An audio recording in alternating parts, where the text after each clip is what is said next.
Good evening, I'm Pinky Webb. Tonight we ask the questions, we tackle the issues, we clarify matters, and we get on point.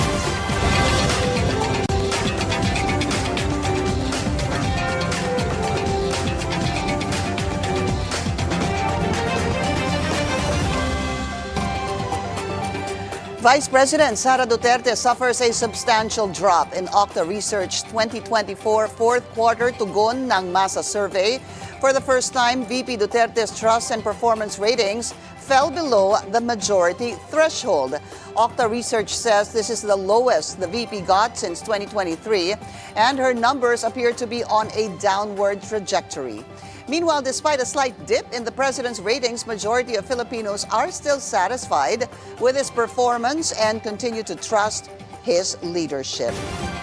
Let's get on point with OCTA Research President Professor Ranjit Rye, who joins us via Zoom. Professor Ranjit, welcome to the Billionario News Channel. Thank you so much for your time. Yes, thank you, Pinky, and congratulations to Billionario on your show. I think this is going to be a hit as usual. Thank you, Professor. Let's talk about the survey that was. Well, first of all, this is your usual fourth quarter, a part of your fourth quarter survey of the OCTA Research Group. Yeah. Okay, so for our viewers, this is we're presenting data from our fourth quarter Tugon ng Masa national survey. So OCTA Research conducts 4 surveys every year. That's for 4 quarters, and these are the findings based on the fourth quarter survey, which we did in November 2024, and the findings were processed over a month, and we're now releasing after the Christmas break, slowly releasing all the findings. And one of the probes is really focused on the trust and performance ratings of top government officials. That includes the president, the vice president, the Senate President, the Speaker of the House, and the Chief Justice. This was a survey conducted nationwide with 1,200 respondents interviewed face-to-face, and has a margin of error of plus minus 3%. And as you may well know, the findings indicate that, one of the highlights, of course, of the survey is really that there's a continued drop or dip or decline in the trust and performance ratings of Vice President Sara Duterte. Vice President Sara Duterte. And you have that on the screen. We have that on screen, yes. That's the performance rating, and I think the big drop was in the trust ratings, which was 10 percentage points up. So what was the question asked? Okay, in Filipino, of course, for trust, we asked individuals based on our rating system, our rating board, maaari pong pakisabi kung gaano kayo nagtitiwala, and then we give the names, and so based on that question, VP Sara's trust rating for this quarter, the fourth quarter, the latest quarter, is at 49%, down 10 percentage points from 59. On the other hand, and this is important to emphasize, that the trust ratings of the president also went down very nominally, and he has a trust rating of 65%, which is still very good as far as our ratings are concerned. His performance rating, on the other hand, also suffered a dip, but it still holds at 64%. So 2 officials of our top officials, the president, the vice president, all experienced some sort of decline in drop, the trust. Yeah. So drop, that's what I wanted to ask you. In past surveys of presidents and vice presidents, the previous ones, is this a normal drop that we see, given the time that it's 6 months prior to a midterm election? Well, OCTA has only been here for 3 years, and so based on our data, it's normal to have declines in both trust and performance ratings after the honeymoon period. So when you look at the report that we submitted and look at the trend, it's really a downward trend for both the president and the vice president. But the vice president's numbers have declined. The acceleration of her decline has been marked has been accelerating since the first quarter of last year. Since the first quarter of 2024. In other Yes. words po, mula 2024, pababa po yung kanyang trust and performance rating. But let's talk... Mabilis po yung pagbaba, Pinky, kaklaro ko, mabilis po ang pagbaba. Kasi just imagine, nung first quarter of 2024, ang ratings po ng trust, no, ni VP Sara ay nasa 68% po. 68% nung first quarter ng 2024. Ngayon 49 na lang po siya. Napakalaki po ng pagbaba in about 4 quarters po. Which is very different from the pace of the decline of the president. Yeah, but it's good to find out what were the headline stories during that time the survey was taken. The survey was taken sometime second week of November. I believe it was November 10 to 16. And was that the time, Professor, that was the height of the investigations or the hearings on the confidential funds of the Vice President? Yes, apparently that was the context. I think, and probably I can hypothesize that would be probably one of the major reasons, no, the controversy around the use of confidential funds, the response of the vice president, which is also controversial in media. Generally speaking, the findings of the Quadcom, and of course there were also other hearings, no, on human rights, and all of this put together as these controversies hounded the vice president, and maybe explains to a great extent the the quick decrease in her trust and performance ratings over a quarter. Normally speaking, no, the vice president before 2024 was the most trusted and best performing government official as far as our ratings in OCTA are concerned. She had consistently had the highest, no, trust and performance ratings until March 2024, when hounded by controversy, initially with the confidential funds of the DepEd, her numbers began to slowly decline, and they accelerated in the third and fourth quarter of 2024. And how would you describe this drop of 10 percentage points from 59% in the third quarter of 2024 to 49% in the fourth quarter of 2024? I think it's significant, especially given the tracking of the vice president, who we believe was wildly popular, and whose performance, there was a great satisfaction as far as her performance up until maybe the second quarter of 2024, when she resigned from the cabinet. Those numbers steadily declined, no, to where it is now. Let me emphasize that the president, the vice president's numbers have been declining since they took office. But this acceleration of the vice president's decline is marked and very significant. And for the first time, both the trust and performance ratings of the vice presidents have fallen below the majority threshold.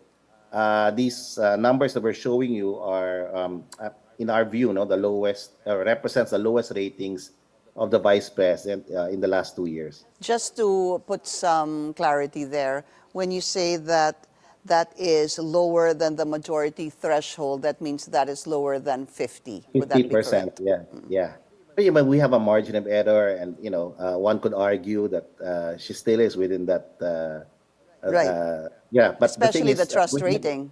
Yeah, but really, these are not usual numbers that we see for the vice president, who's generally popular, and whose performance ratings have always been higher than that of the president, the Speaker of the House, and the Senate President. Professor Ranjit, when is the next survey? Is that going to be the first quarter of 2025? Yes, that will be possibly in the last week of Feb, first week of March. Okay. Do you think that there will be some sort of an effect of the recently concluded prayer rally by the INC? Basically, in support, they say, of the president's opposition to any impeachment complaint filed against the vice president? We don't know. We have an impeachment probe, but it's commissioned so far. We can't discuss it. But the next probe we're going to have, which is about next week, we are. You mean survey? Yeah, next survey, we're going to have a pre-election survey next week. But this is focusing on the election. Where there's a rider question on the impeachment. Let's see how that the findings for that particular survey will be. If indeed the INC rally contributed to reducing support for the impeachment, or if it increased, we don't know. So and this next survey is commissioned or not? No, it's non-commissioned. So non-commissioned, like this one. Yeah, like this one. This particular probe is publicly accessible. It's nobody commissioned it. This is part of the OCTA Research quarterly report on the state of the nation in terms of perceptions and preferences. Would you say it would be interesting even for yourself to find out what the, I guess, sentiment of the public will be when the next survey is conducted, possibly next week, with that rider question on the impeachment after the rally? Yeah, I think that it was not planned. When we took the rider, we realized there was a rally, so we'll be able to capture the sentiments of our kababayans as far as their impressions about impeachment, and hopefully this will lend more clarity for everyone who's monitoring the public sentiment on the impeachment. Thank you for your time, Professor Ranjit Rye. Good to see you, sir. Thank you so much. And we'll be taking a break. More of our discussion on the country's pressing issues with political analyst Dr. Froilan Calilong. Stay tuned. This is On Point.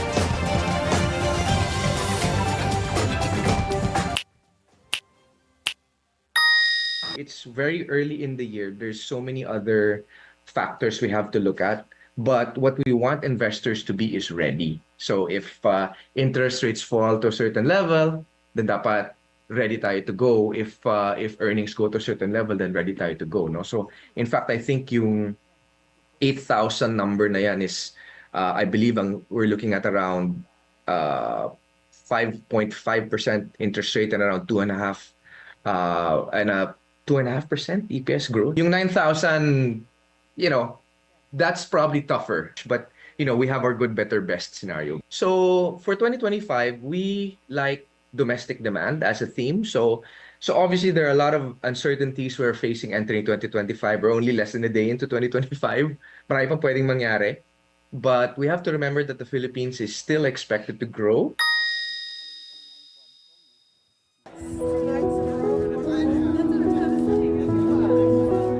My daughter's back in LA at the moment, and we're getting these texts saying, what do I pack? Have you got anything that is really precious that you want me to pack? And I'm like, you and the dogs, that's it. Anything,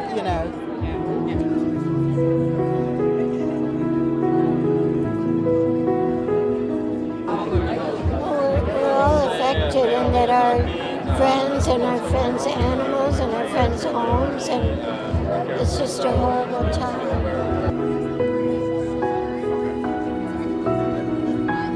Measures have to be taken in the future to avoid this sort of thing. My heart goes out to everyone being affected. I'm in West Hollywood, so I'm a distance away from Palisades, but tragic.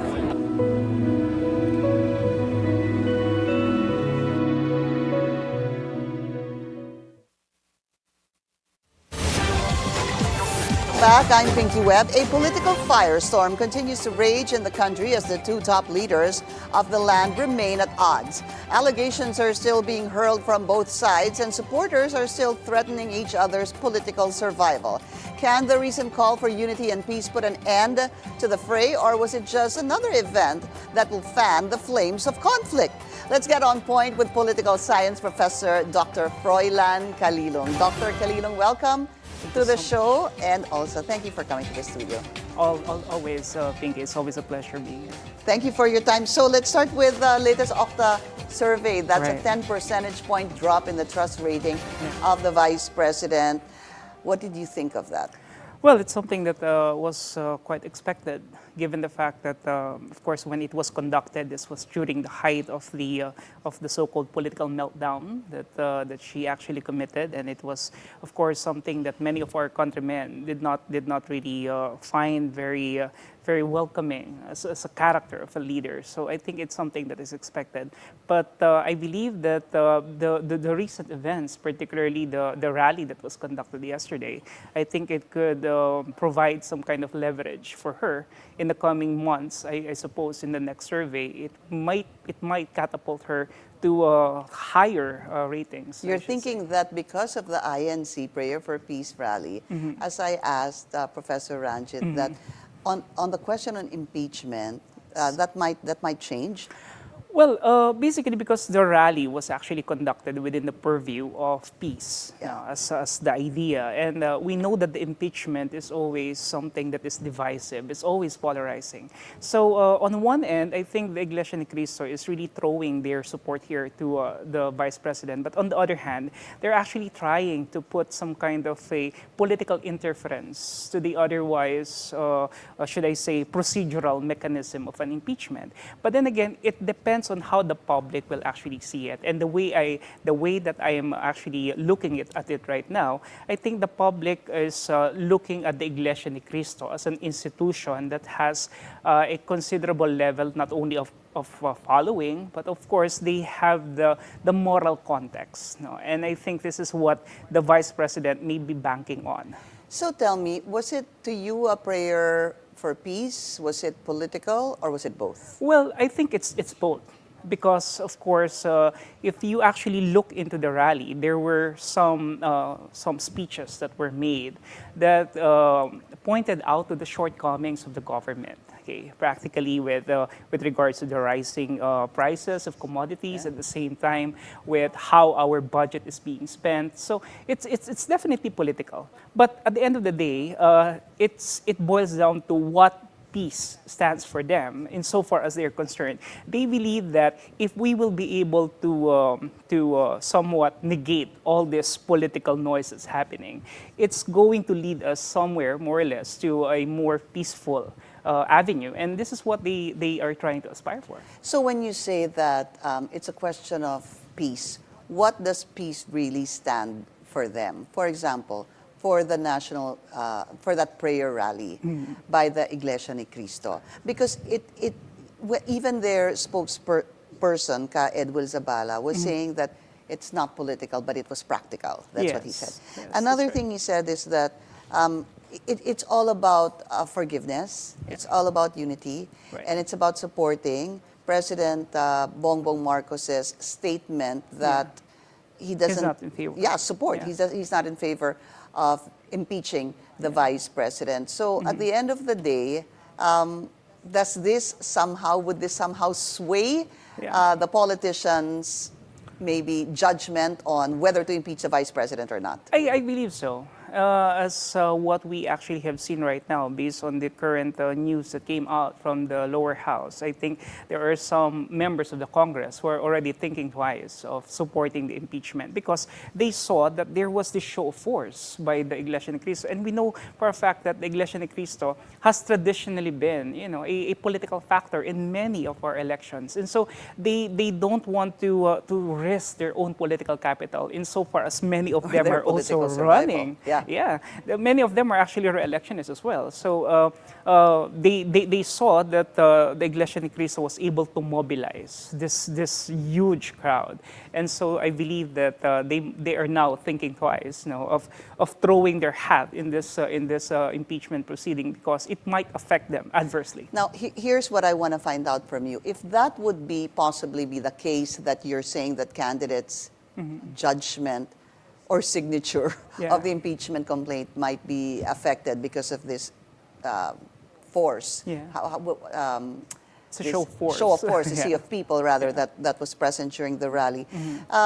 How does that reconcile with the survey that recently came out that more people would want the Vice President impeached at 41%. I don't know if we're going to have that graphics on screen, but I discussed this yesterday, versus 35 that was against the impeachment and 19% undecided. Yeah, because Does it become a little confusing? Yeah. To some extent, it is. It is. I agree with that. But then again, when you look at the context and at the same time at the trajectory of how the Iglesia ni Cristo actually operates, we know for a fact that they're inclined towards political block voting, and so there is already always that sway over their supporters and their members, that whatever it is that the higher officials actually will say, that also becomes the sentiments of the people below them. So yes, yesterday we saw that number, that multitude of a crowd. But then again, the question here is, how will this translate towards the public sentiment of accepting whatever decision that they came up with, whatever verdict that they have, or whatever side that they actually are trying to side on? Is this the same thing as what the public is actually thinking right now? Knowing for a fact that many of us are after accountability, many of us are after transparency, and that if ever there is really this problem that came out because of this confidential funds, of course, many of us would want to find out what really is the truth behind this. And the only way by which we could do this is through an impeachment. Could there still be peace and forgiveness between the two highest, between the president and the vice president? Because that's what the INC is calling for. That's Hindi ho right. ba? It's forgiveness, peace, and focus on the bigger problems Right. that is besetting the country. Right. So let's go first to the pagkakaisa at forgiveness. Is that still possible between the president and VP Sara? If we are to contextualize it, Pinky, I will say that it's going to be very hard to attain development without peace. And I think that is the initial step that the INC would want to have, or to ensure that we need to have peace first. But then again, when you look at the dynamics, particularly of President BBM and Vice President Sara, I think so many hurtful words were already hurled against each other. And that to begin with, of their relationship was not really that strong.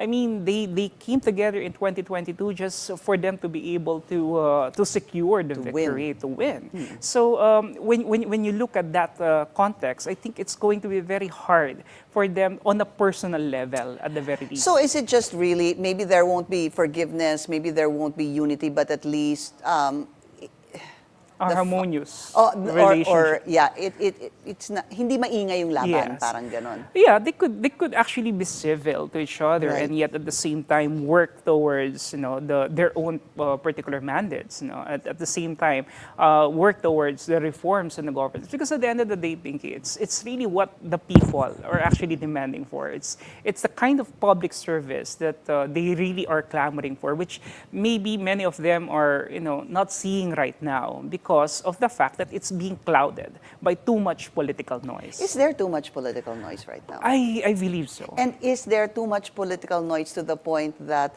the current problems that we are facing are not being addressed properly? It is actually quite disruptive, I believe, and the way I see it, I don't want to sound too pessimistic about it, but I think this rally that came about yesterday could be the start of several other movements if and when this call for peace will not materialize. So what are you thinking of, a possible, maybe another rally to kind of, I'm not going to use, or maybe I can use the word counter Right. the INC rally? For example, could there be another rally that is mounted in support of the administration? Well, of course, they could always do that, and they have the ability to do that. They have the power, and they have the logistics, they have the support.